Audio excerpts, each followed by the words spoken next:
Hello and welcome. मैं हूं ज्योति। आप देख रहे हैं चुनावी समर, जहां पर एक और ताजा अपडेट के साथ हम हाजिर हैं। मोदी कोरोना काल में देश में सबसे पहले बिहार में विधानसभा चुनाव होने वाले हैं। इसकी वजह से बिहार की जनता के साथ साथ देश की जनता की भी नजरें इस चुनाव पर हैं।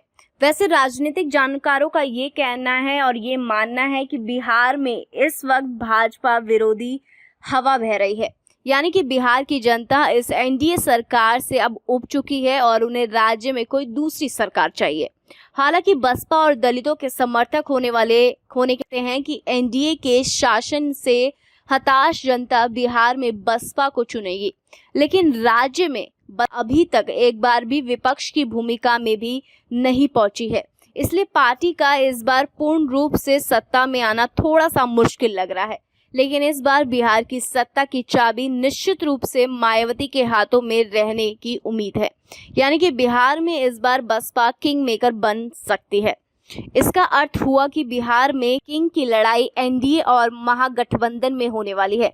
और चूंकि राज्य में कांग्रेस का कोई भी जनाधार नहीं है, इसीलिए हम ये कह सकते हैं कि बिहार में असली चुनावी लड़ाई एनडीए और राजद के बीच में है।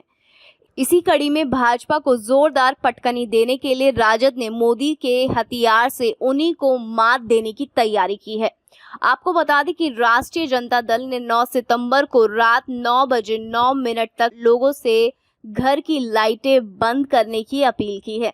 दरअसल आरजेडी की ओर से ट्वीट किया गया है कि बिहार की सबसे बड़ी समस्या बेरोजगारी है, याद है ना। इसीलिए 9 सितंबर को रात 9 बजे 9 मिनट तक अगर लालटेन नहीं है तो मोमबत्ती या दिया जलाएं या फिर लाइट बंद करके जलाएं।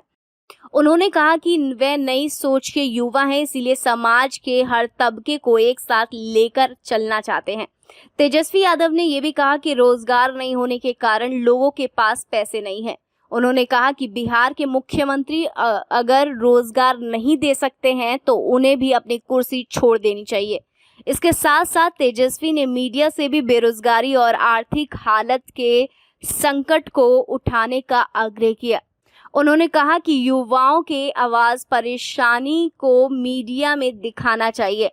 वैसे यहाँ गौर करने वाली बात यह है कि लॉकडाउन के दौरान मोदी ने भी 5 मिनट तक दिया जलाने और ताली बजाने का आग्रह किया था। इस तरह राष्ट्रीय जनता दल ने भी मोदी की तरह रणनीति को उनके खिलाफ इस्तेमाल किया है। इसके साथ ही राज्य में बसपा पर भी सभी की नजरें रहेंगी कि पार्टी राजद के इस आग्रह को कैसे लेती है।